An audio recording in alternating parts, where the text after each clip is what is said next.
دیوین که از سال 86 فعالیت خودش رو توی رپ فارسی شروع کرده و یه آلبومی رو به انتشار رسونده به اسم قاب و یه کاری رو برامو فرستاد. 33 سالش هستش و یه جوری جزء قدیمی ها حساب میشه. امیدوارم که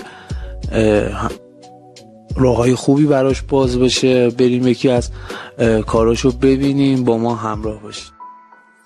برنگرد هیچ وقت پیشم، چشامو باز کردم دیدم میرفت که صحنه بسیار تلخ توی چشمام نقش بست و شب شرایطو بدتر میکرد. میکنم سیگارامو دودشم رو شهر پخش، سر میارم من دونه دونه بهمن، ناشناترین غریبم با خودم، میندازه رو همم رو من خط، رفیق ترین خیابونا با این روزایی که شده مثل آخرای پاییز، آخرم رفتی و خونمون خوابید، پس برو پیش اون که قلبن دوست داریش.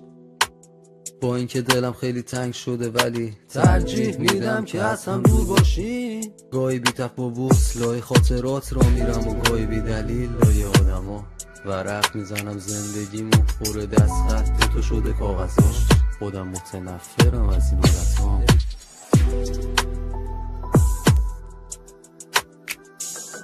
بله، کار دیوین رو دیدیم، آرزوی موفقیت میکنم براش و منتظر آلبوم جدیدش هم هستیم. این کاری که دیدین کاری بودش که به صورت سینگل ترک بودش.